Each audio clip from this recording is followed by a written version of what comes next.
it's time to listen to the oral presentation of the best three posters. Now I invite Dr. Bina Pillai to chair this session. Dr. Bina Pillai is currently scientist at the CSI Institute of Genomics and Integrative Biology. She is interested in fundamental aspects of this soon. Okay, ma'am, we already had an introduction yesterday. I found out that I'm chairing this session only about 20 minutes back, just as Vinod was starting up. I'm sorry I've not had the time to do the homework to meet the speakers. I also don't know how long does each speaker have? 15 minutes, okay. So we have three speakers who've been chosen from the poster presentations yesterday. I'll read, this was announced yesterday, I'll read out the names once more. Dilip Kalarikal Vijayan from Kannur University. The second person who will speak is Kalyani Rath from Sri M. Vishweshwaraya Institute of Technology. And the third person is Ramya Chandran from Kannur University again. I'd request the speakers to spend outside the 15 minutes that they have for their own presentation, just a couple of minutes explaining what stage in their careers they are. Are they PhD students? Are they MPhil students? Or what is their motivation for their research? How do they start doing this? Because that will be, I think, very important for the other students to know. All right. So the first speaker, Dilip Kalarikal Vijayan from Kannur University. Good morning to one and all. My name is Dilip. I am coming from Kannur University, and I am doing PhD there under the guidance of Dr. C. Sadashivan.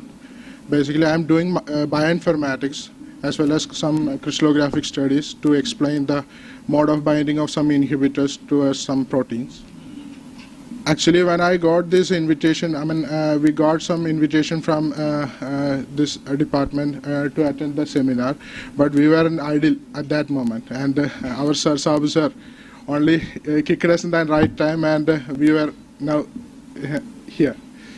So first of all, I would like to thank the organizers for such a wonderful seminar and for an opportunity to make my presentation in front of some eminent personalities. So straight away I'm coming to my topic. It's a crystal structure of porcine pancreatic phospholipase A2 in complex with a naphthalene acetic acid. As I have told you, my PhD work is related to that. I am working on phospholipase A2 inhibitors. So we have identified some of the natural and synthetic inhibitors from different sources for PLA2, and those were published as papers. And now I'm going to talk about the naphthalene acetic acid. It's a common molecule, is naphthalene acetic acid. It's widely used in plant tissue culture experiments for the it's acting as a growth regulator. So it's having two benzene ring and one carboxylic acid group located in the first position. So PLA2, phospholipase A2 is a lipolytic disulfide rich enzyme having calcium. Two calcium ions are there for their activity. And this is very important in the inflammatory pathway, because normally inflammation starts from the production of arachidonic acid. So when the arachidonic acid is formed, it's an inflammatory mediator. So when the arachidonic acid production is more, then inflammation starts.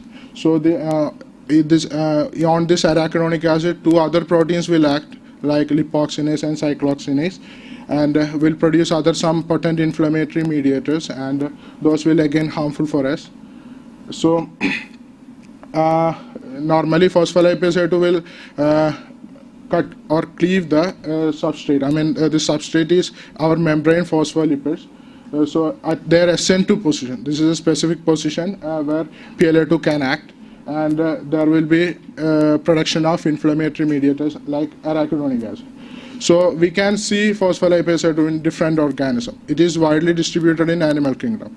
We can see them in our synovial fluid, our pancreatic juices, synovial fluids of arthritic patients, and is directly or indirectly involved in many of the inflammatory disorders. It's also involved in some neurodegenerative disorders. So the interesting strategy is to stop the inflammation is to inhibit phospholipase 2 action. So that we can control the production of the arachidonic acid, and thereby we can limit the inflammation. So now something about the active site of phospholipase 2. This is the active site of phospholipase 2. This one. This is the hydrophobic channel where from the inhibitor or substrate will come and bind to the active site of phospholipase 2. This is an indole-derived molecule which was derived from our laboratory, and it is a good inhibitor for phospholipase 2, and it is also again a plant growth hormone, indole acetic acid, indole butyric acid. And the active site of PLA2 is a well-defined hydrophobic channel which is very deep in nature. There will be two amino acids, histidine and aspartic acid, plays a critical action for their hydrolytic activity along with the water molecules. It's just like a serine protease, and there will be two calcium ions, and one is for the structural integrity and another is for the catalytic activity. So I have already told you so many natural and synthetic inhibitors were already discovered for this secretory phospholipase 2. So what normally happens is when the when the activity of PLA2 is increases, the inflammation normally happens. So PLA2 acts on the attack on the membrane of phospholipase 2, and it will cleave the membrane phospholipase into different potent inflammatory mediators. So I have told you the attractive approach is to control inflammation is to inhibit PLA2. There are other several approaches, but inhibiting PLA2 is still a promising approach. So there will be many inhibitors, competitive and non-competitive inhibitors for PLA2. So competitive inhibitors are widely studied. But there is not much about non-competitive inhibitors. So these are some inhibitors which is derived from plant-based sources: aristolochic acid, atropine, eugenol, berberin, morin, curcumin, NDGA, and catechol. These were plant-derived inhibitors which can inhibit phospholipase 2 activity. Among these, berberin, morin, curcumin, NDGA, and catechol were derived from our lab, and 3D QSAR methods were also taken to design the inhibitors for PLA2. Lilly is a pharmaceutical giant, and they have invented some indole-derived compounds against PLA2. So objective of the present study is to identify novel inhibitors against phospholipase 2. So we have done some in silico and in vitro analysis to explain how the binding mode of these inhibitors and where the inhibitors is acting on phospholipase 2. So probably there will be a question how I got this naphthalene acetic acid. But in our lab there is a in-house database which contains several molecules. What we are normally doing is we will screen these molecules against different targets. If it is promising, means we will carry out the wet lab experiments. So we have done some enzymatic assay, isothermal titration calorimetry, X-ray crystallography, and molecular modeling studies to explain the activity of this particular inhibitor against phospholipase 2. So enzyme kinetic assay. Normally enzyme kinetic assay will perform with the enzyme and the substrate, and enzyme will act on the substrate and will give the products. So normally what we are doing is quantify the amount of product, and we are also carried out the activity of naphthalene acetic acid, and we have introduced naphthalene acetic acid into the reaction mixture and monitored the amount of product released. So we have found that there is a decrease in the amount of production products released. So we have confirmed that there is an inhibition. After that, we have done some isothermal titration calorimetric analysis to explain the binding stability of the ligand. This isothermal titration calorimeter is an instrument which can measure the binding stability of two reactants. We can take receptor as well as a ligand. There may be three parts. The first part will be the reservoir, and the second part will be the syringe, and there will be a sensor. So normally what we are doing is we are adding the receptor into the reservoir and titrate the ligand to the reservoir using the syringe. And there will be an equilibrium, and if the equilibrium is changes, we will measure the changes in the equilibrium in the form of heat. So the isothermal titration calorimetry do this such of analysis. And finally we have coming to the X-ray crystallographic analysis, and we have done some crystallization setup, and we have got some beautiful crystals after 2 weeks, and then we have done taken these crystals to Madras University, and from there we have done some crystallographic analysis and got some beautiful data. Finally, we have found that this naphthalene acetic acid is bound to the active site of phospholipase A2. Finally, we have done some molecular modeling analysis. It includes the docking studies and molecular dynamic simulations to study whether these naphthalene derived inhibitors can perform against phospholipase A2. So now coming to the result and discussion, this is the result what we have got from the enzyme kinetic analysis. You can see that this is a Lineweaver-Burke plot. We have calculated the IC50 value from this, and it is 184.79 nanomolar.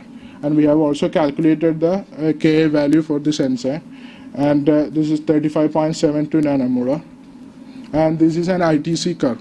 So this is the raw data. When the equilibrium changes, this is the equilibrium line, and when it is changes, there will be some points, and we have fitted these points using a non-linear least square fitting method, and we have got some values based on these values, this data. And the first one is the stoichiometric value. This indicates N means stoichiometry. That indicates how many binding sites are there in the protein. So if it is a 1 or 1.5, close to 1.5, we can assume that there will be only one binding site. That clearly indicates that phospholipase A2 is only having one binding site, and naphthalene acetic acid is binding to that particular site. And we have got some binding affinity of the molecule, and it is 3.47 into 10 raised to 5. It is not too bad. And we have calculated the delta S value and delta S. From that we have calculated the delta Z is minus 7.58 kilocalories. And this is the crystallographic three-dimensional structure of naphthalene acetic acid bound to the active site of PLA2. We can see two hydrogen bonds are there, one with the water molecules and another with the residues tyrosine 69. And we have deposited these coordinates in the PDB. The accession is 401 by. I think it is released already. Sir? No, this is water molecule. It is inside the cavity. Yeah, one is inside the active cavity and another is somewhere else. One is responsible for the catalytic activity, which is located in the active site. So I haven't seen that. I haven't shown that in the. Okay, yeah.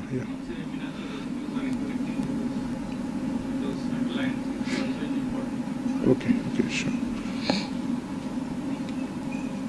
And these are the some other non-steroidal anti-inflammatory drugs which have a basic naphthalene scaffold.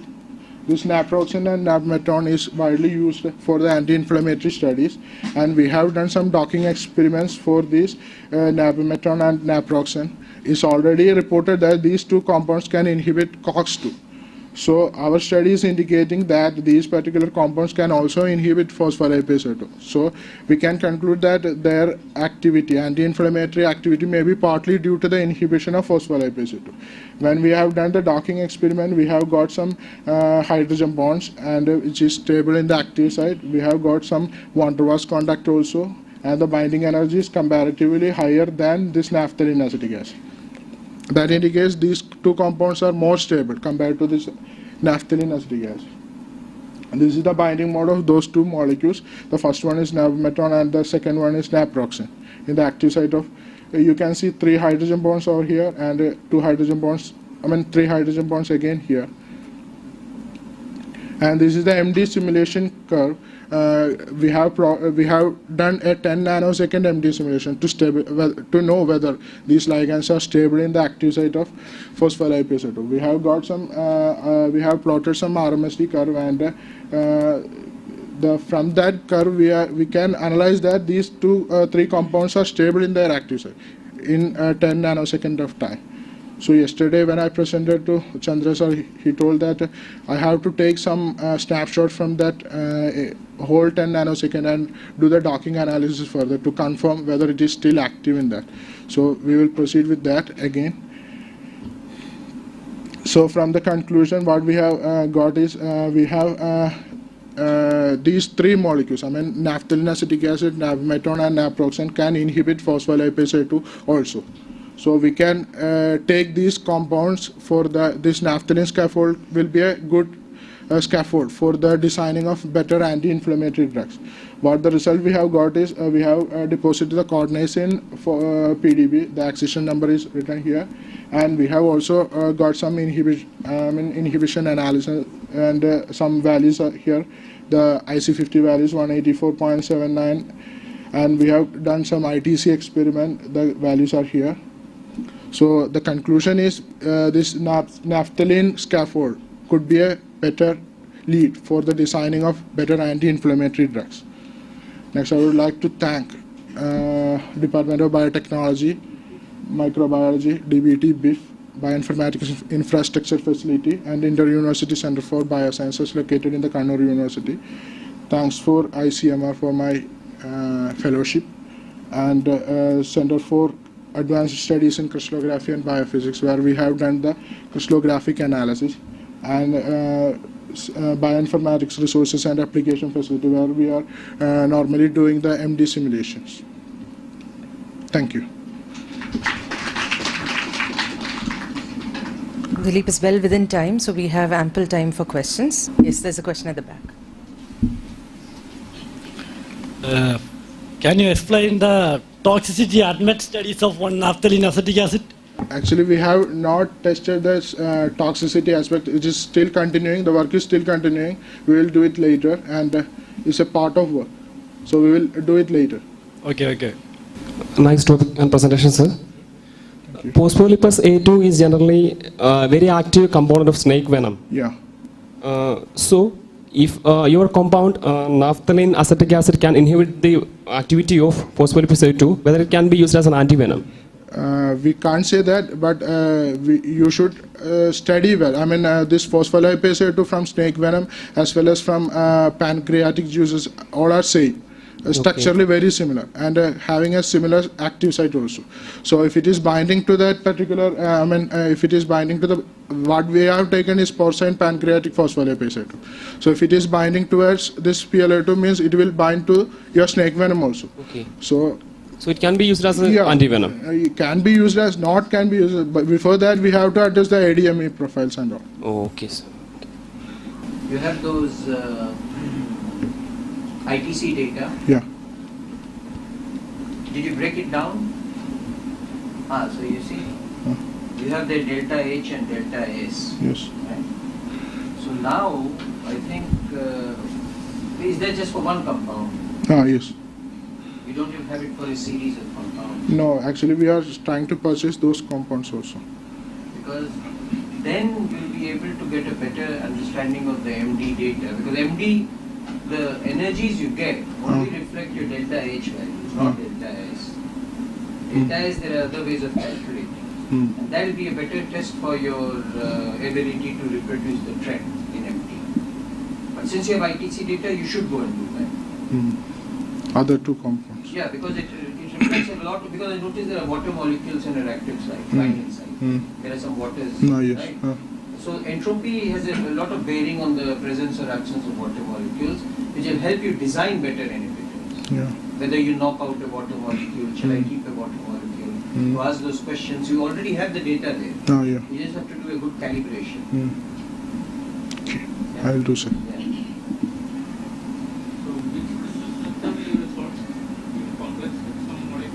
Yeah, phospholipase A2. A2 with in complex with any of Naphthalene acetic acid. this? In a okay.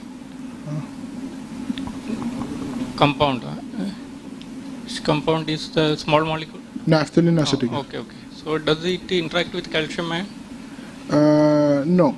Not really. in our How much crystallography, distance calcium and urine? because in our crystallographic analysis we have suppose this is the active site, the calcium ion is located here, so probably there is a chance if this what carboxylic acid is coming towards this calcium ion, there will be a chance to make coordinate bonds, but it is tend towards the solvent area. So there is no chance. We haven't seen in the MD simulation also. Are there any more questions? So, if there are no more questions, let's give a big hand to the speaker. And before we continue with the next speaker, I would just like to request the audience to switch off their mobile phones, please. We've had at least 2 phones ringing within one speaker's time. So, the next speaker is Kalyani Rath from Sri M. Vishwesvaraya Institute of Technology, and she is interested in studying microorganisms to improve the quality of fossil fuel. Kalyani. Would like to thank the team of Bioinformatica team for organizing such a culturally and scientifically enriched tour. Okay, first of all, I would introduce myself. I'm Kalyani Rath. Currently, I'm a faculty member in Sir M. Vishwesvaraya Institute of Technology, Bangalore, and I am registered under PhD. Like only 6 to 7 months I have worked on that. And this part I have carried out, this topic I have carried out in CSIR IMMT Bhubaneswar. So that's, that work is done in IMMT Bhubaneswar. Okay. Coming to my topic, biosequence analysis of microorganisms to upgrade the fossil fuel. That is not basically a core bioinfo topic. It has an application of bioinformatics into it. Okay. Now fossil fuels, they are actually, they contribute to the major portion of energy requirements in the world. If you consider petroleum, coal and natural gas, they will be be accounting for about 85% of the energy requirements. But they have a very disadvantage of the sulfur dioxide, which is emitted on the combustion of the fossil fuels. Now, in India, we have an over-reliance on the fossil fuel for our energy requirements. For petroleum, we generally are importing, and as far as coal is concerned, India consists of 2 coal belts, older Permian sediments and early tertiary sediments.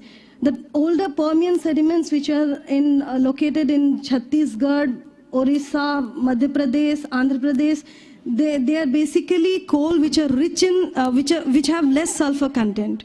So we are primarily utilizing the older Permian sediments, whereas the second type, which is tertiary coal, that which contains more sulfur content occurring in the northeastern area, is underutilized. But that coal has high calorific value and can be a potential source of use. Next.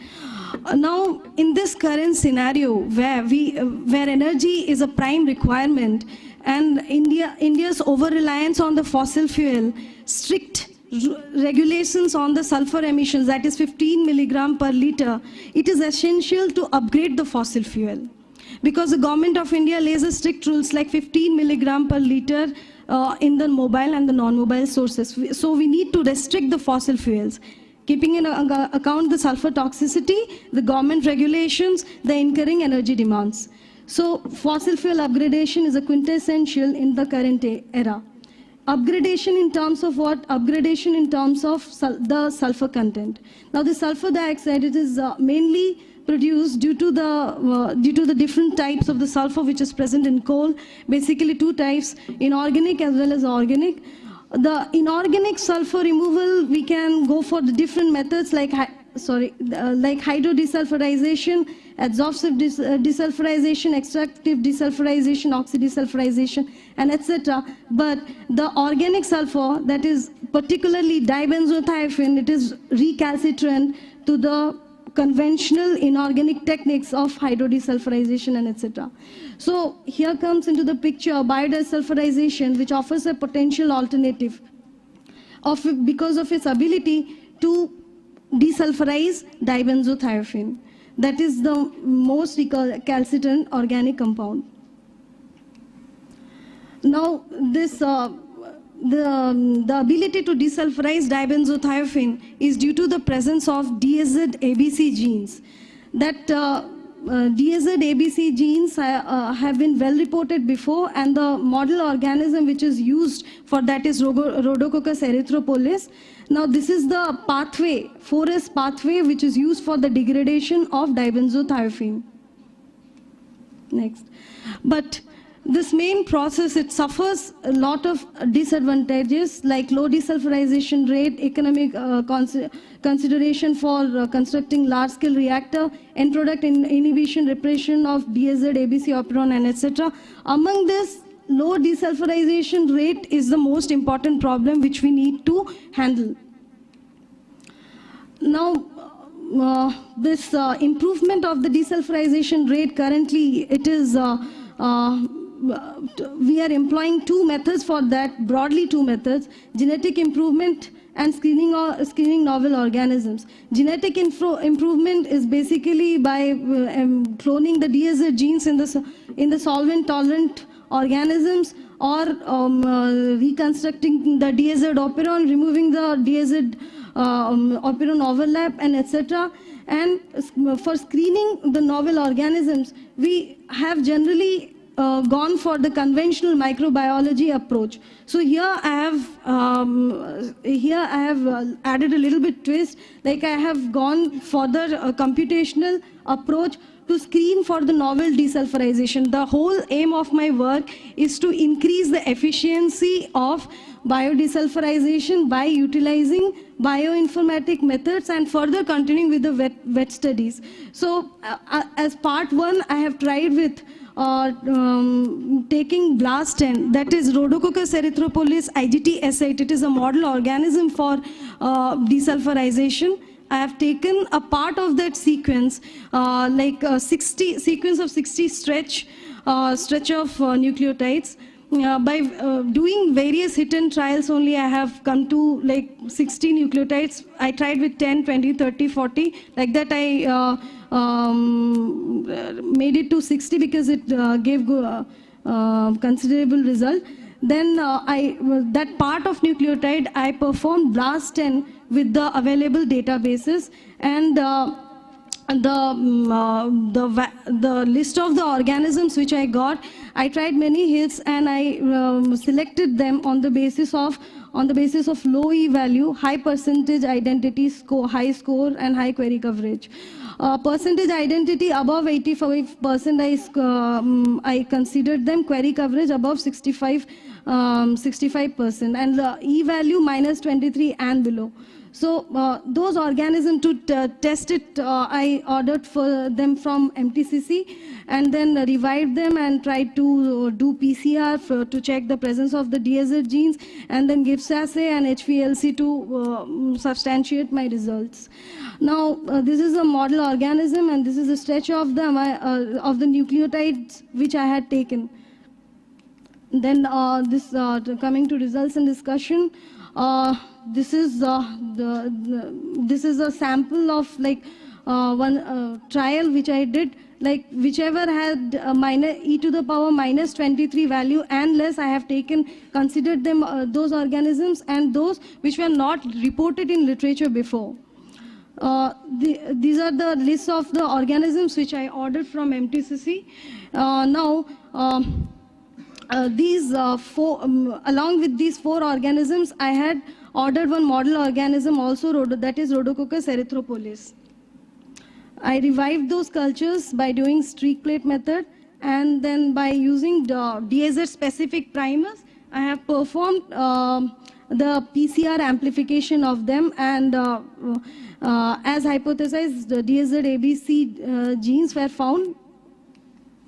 Now, this is my HPLC study.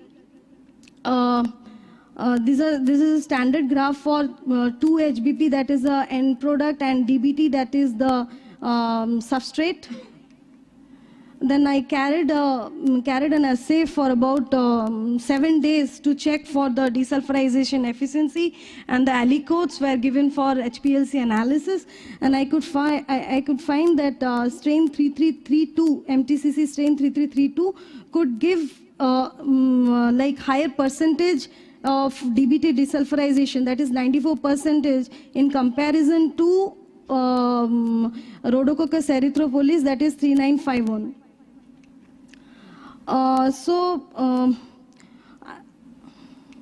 Okay. To conclude, I can say that this computational, instead of using Rhodococcus erythropolis and worrying about the desulfurization efficiency, we can use this computational based method also for desulfurization of the fossil fuels. MTCC strain 3332, that is Arthrobacter sulfureus, it can be very well used for desulfurizing the fossil fuel. These are my references, and I want to thank Head and Principal Sir MVIT and Director IMMT for their constant support and motivation. Thank you all.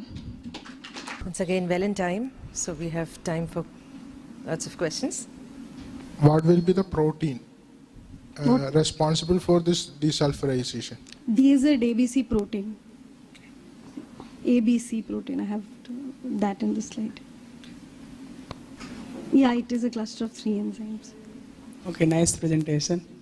How can we use it in commercial way? Means in wide way, totally. Means in India. Commercialization for that, we have, that is my that I have to do in the later part. For that, we have to design reactor in which we have to use immobilized cell or enzyme, anything for the desulfurizing fuel or coal. Coal or petroleum, anything. And also we have another point in our mind, that is DSZ-C, that is for that substrate identification. We want to point mutate it, we want to go for point mutation so that we increase the specificity for hydrophobic substances like coal or petroleum. That ratio we need to increase. So we want to go for point mutation again, and then check for the efficiency that we have to do in later part. While we wait for more hands to come up, I have one question. Yeah. So, I don't know anything about this field. I wonder whether usage of consortia of microbes. So, if you use multiple microbes, Yeah, that would helps. that give a different result or a better result? Is one Yeah, question. consortium of microbes that gives a better result. We have that works have been already done that. So my target is if I can give more efficiency, whichever is reported in literature, that is our target. Okay. Another question was, when you started your talk, you emphasized a lot on the 15 milligram per liter criteria. Yeah. But in the last slide that you had, I have two comments on that slide. One is that the improvement over the existing strain is, I think, very minor. Yeah. So that's something I would like you to comment Yeah. on. And secondly, how does this number relate to this 97% and whatever you quoted at the end? Yeah. How does that relate to the 15 milligram per liter criteria that environmental? Okay, because does does it achieve that or not? Yeah. Can you connect it back and? Yeah, because it connects in a way, because the DBT, the combustion of that, because it gives rise to sulfur dioxide to the environment. If we can cut short it, then But quantitatively, how does it relate? Quantitatively, yeah, 15 milligram, I have to do that. Okay. Yeah. And yeah, so if there are any more questions, let us take them from the audience. Yeah, that I told sir, point mutation, DSZ-C we have to work on. That's I just started, that is my second objective. No, are you using evolutionary these methods, age display and all, or are you looking at the active site and trying to change? Active site and trying to change. But it might be easier to do an experiment, no, to evolve it. Yeah. You'll get You lots may of even do a random mutagenesis and select for mutations of Yeah, these random that are even mutagenesis is there in my objective. That is there. I just started, so it's just the first part of my. Yeah, best time to give a presentation because you get all these suggestions. Yeah. Thank you very much for your valuable inputs. Okay, in that case, we'll close this talk. Please appreciate the talk by. Thank you, everyone. The third speaker is Ramya Chandran from Kannur University, and she'll be speaking about an area that's I'm quite fond of. That is the study of solutions for neurodegenerative diseases. Her talk is titled Ethnopharmaceutical for Alzheimer's Disease, Integrating Traditional Knowledge with Rational Drug Discovery Process. Ramya. Good morning, everybody. First of all, I would like to thank the organizer for giving me this opportunity. Myself, Ramya, from Kannur University. I'm doing PhD under the guidance of Dr. Jaydevi Varya. My PhD work involves the identification of novel therapeutic agents against Alzheimer's disease. This work, it is about integrating traditional knowledge with the rational drug discovery process. As we know that India has got a rich amount of medicinal plants and they are used for treating various diseases. And ashwagandha is one of the plant among them, and it has been used as a nerve and tonic, and it has also got a lot of beneficial properties related to neurodegenerative diseases. Some of the properties are listed here. It can prevent cognitive degeneration. It can act as anticholinesterase agent. It can regenerate axons and dendrites. It has neuroprotective properties, etc. And it is thought that these beneficial properties of ashwagandha is achieved by enhancing the activity of antioxidative enzymes and or its potential effect on cholinergic, glutamatergic, GABAergic receptors. So in this present study, I have collected the bioactive compounds of ashwagandha, and these structures were drawn using ChemSketch program, and the structures were prepared using LickPrep module of the Schrodinger program, and these ligands were subjected to ADME prediction. And the ligands that are capable of crossing blood-brain barrier were selected for the next study. And these 4 ligands were able to cross the brain, blood-brain barrier, and these ligands were taken for the next studies. These ligands are cuscohygrine, anahygrine, anaphorine, isopeletrin, etc. And further, the probable biological function of the ligands were studied using a predicted activity spectra for the substance. It predicts the biological function of the ligands from its structure. So it was found that all the ligands were found to, it may act as an agonist for the receptor called acetylcholine receptor. So the probability value was more than 60%. So we have taken this receptor, acetylcholine receptor, as our target. It is a family of cysteine loop ligand-gated ion channel. It is a pentameric form. They are expressed at a higher levels in the brain that are involved in learning and memory.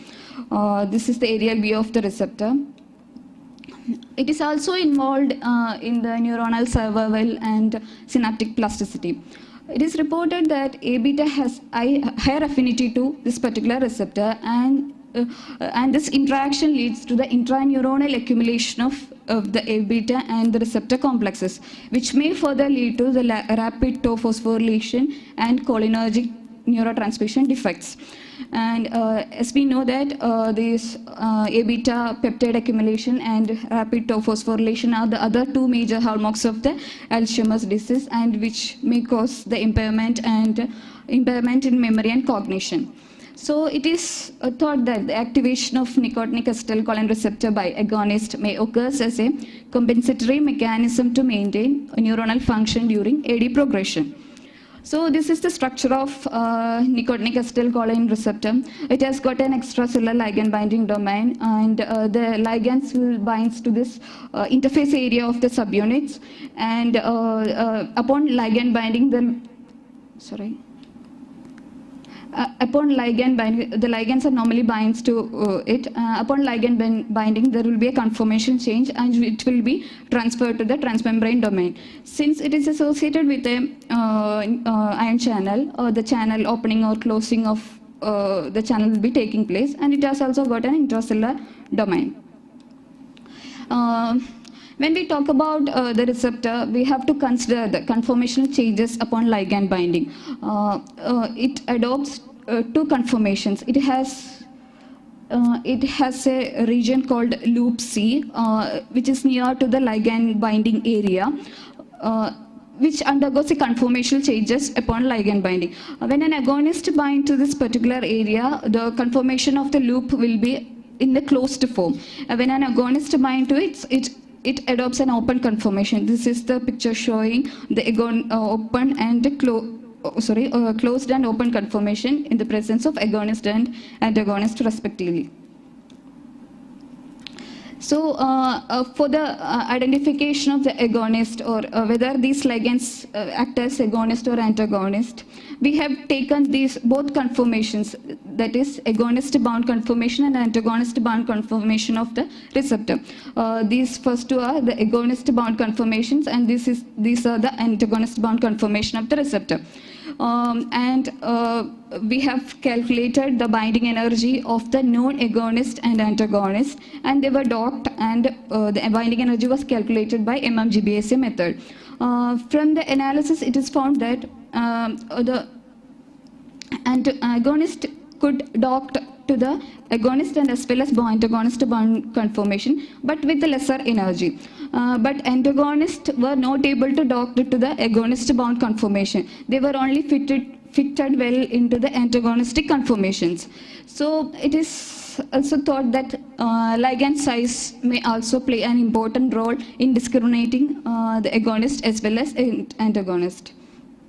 So next what we did was we have collected the available PDB structures that are complexed with agonist and antagonist, and the molecular volume and surface area of the ligands were calculated, and it is found that all the in an agonist the molecular volume and surface area were found to be less than 400, and in antagonist it was above 400 except one ligand. So it is concluded that the ligand species also plays an important role in determining its agonist. Among these ligands, agonists tend to be small, whereas antagonists are bulkier in nature. So we have done the docking studies of our ligands into the agonist and antagonistic conformations, and we have taken the stereoisomeric form of the ligands also, and from the analysis, all the ligands were found to bind in the agonistic conformation with more binding energy than the antagonistic conformation. So all the ligands were found to be agonist of this particular receptor. This is the atomic level interaction of the ligands with the receptor. The binding was characterized by hydrogen bonding, then cation pi interactions and hydrophobic interactions. There is a residue called the tryptophan 145, which is a crucial residues involved in the binding of agonist, and all the ligands were found to interact with this residue either by hydrogen bond formation or by cationic pi interactions.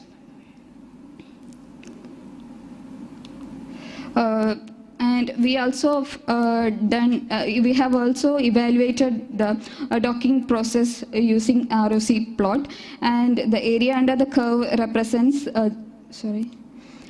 it indicates the compounds are being ranked earlier than the decoy set of ligands.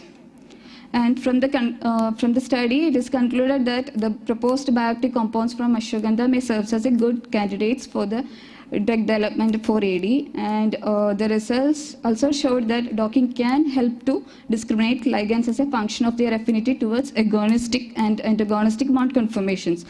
It was also shown that stereochemistry of the compounds were also important drug designing process.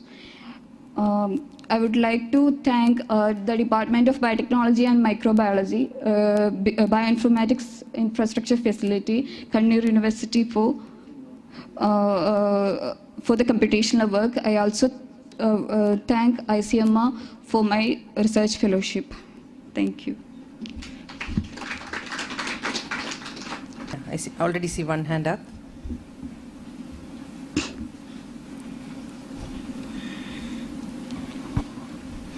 Okay, hi. Means I'm also working on same topic. Uh, so if there is any other plant except ashwagandha that has means, good inhibiting effect on neurodegenerative disorder? Yeah, it has a lot of plants have been reported. This Bacopominari is there, no? It has got a lot of it has got a lot of beneficial properties related to neurodegenerative disorders. Bacopominari.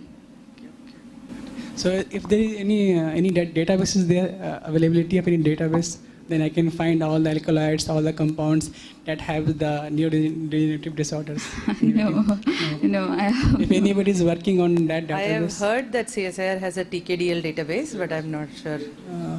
if anybody is working on that, No, you have to Google it. okay, thank you. So there's a suggestion from Professor Chandra saying that you should make one for your PhD. So that we can all benefit from it. Actually, we are doing it right now Okay. as a part of our informatics. That's good. This is what a conference should do. Okay. So, And I have one question. You said in the beginning that you've identified around 4 to 5 receptors that are involved in this Alzheimer's disease, but you have chosen only acetylcholine. Receptor. Yeah. Any particular reason? And Yeah. similarly, can't it be that if you dock this same molecule with other receptors also, Yeah. there are chances that Yeah, it binds may. to- I have done the compounds docking to the acetylcholinesterase enzyme, and it also well docked to the enzyme. But I have not taken for this purpose. It has already shown from the structure-activity relationship that it may act as agonist for the particular receptor. That's why I have taken this target. Having some specific ligands. So these ligands and what she have taken is having a structural similarities. So it's Yeah, more another than criteria to select a 60%. particular receptor. Is involved in many other, like inflammatory conditions also. these receptors are involved in that sort of diseases also, not especially for Alzheimer's disease. Yeah. this is a general issue with neurodegenerative diseases. Many of the targets are shared between different diseases, and we don't completely understand why they crosstalk so much. But still, I would like to reiterate what Professor Vijayan said yesterday. It might be very early days, and such efforts should go on. You don't know which ones it will work out for. But the point is valid. For this target, not available. It is in the clinical trial. Because your docking doesn't include any water molecules. Can you justify why you have not included water molecules? Actually, upon crystallization, actually I didn't find any invariant water molecules. It has also got a lot of only small. It's only very few PDB structures are available for this receptor. That's why not included. There may be intermediate state also. You are Yeah. told opening and closing. Intermediate state also exists for these channel proteins. Yeah. Opening, closing, intermediate. So all this play agonist, antagonist. Even one agonist can turn to antagonist also. So there is chances like that. Anyway, okay, thank you. Any more questions? What might be a nice thing to try is, since you have a pentameric state, that if you just imagine that you have a bunch of compounds that are in there. Yeah, you've got, let's say, 4 compounds, 5 compounds in there. So what is the chance that one compound of those 5 will bind to all 5 copies of it? Or are there chances that 5 of these compounds will each go and occupy 1? You see what I mean? No, sir. You have a pentameric channel. You've got 5 binding sites in that channel, right? Yes. Right now you are just doing a one-to-one docking, assuming that that is representative of the whole channel activation. Yeah. No, sir. Actually, 5 ligands are binding to each interface. Yeah. Yeah, but it's the same Still a ligand. one- Yes. Same ligand. Yeah. Instead of There's a binding. probability when you have a mixture of compounds that you'll have a diversity of compounds binding to each of the units. And that Okay. might be a very nice experiment to try Okay. in silico. Okay, sir. I'll try. It might give some insights into more synergistic effect of these compounds rather than it's going away from that one drug, one target paradigm. Polypharmacology approach. Yeah. I'll try. It's quite easy to do. There's a question at the back. Yes, sir. there are many drugs used in the market for Alzheimer's disease. I think the rivastigmine some drugs. You compare with your compound with the standard drugs, these drugs in study? Yeah, initially I have compared with the non-agonist and antagonists. Yeah, I have compared. Okay. But rivastigmine is something different. Yeah. Yes. And also I have one question. In Alzheimer's disease, there are excess of tau protein. Yeah. You have any idea of inhibiting this tau protein? Actually, tau proteins, no, in this work I have not addressed anything like that. In the case of tau proteins, it is hyperly phosphorylated. So the kinases, there are so many kinases which are phosphorylating the tau proteins. We can inhibit those kinases like GSK3, glycogen synthase kinase. So if you can inhibit those particular kinases, we can stop hyperphosphorylating the tau proteins. And CDK5 is there. Okay, thank you. If there are no further questions, I have a far-fetched suggestion. So you're looking at acetylcholine receptor as a target for drug therapy, disease, and so on. There is an alternative application to molecules that bind to this receptor because it's very specific for neurons, and delivering drugs to neurons is a problem. So if anything that binds to the receptor and internalizes the receptor can carry stuff with it, then even if it doesn't work for therapy, there is an application for experimentalists who want to deliver stuff to the brain. Okay, so it can be a vehicle for carrying other stuff to the brain and specifically targeting neurons that express this receptor. All right. So we'll stop the session here. Big hand to all the speakers, and thanks for keeping to time, and thanks to the audience.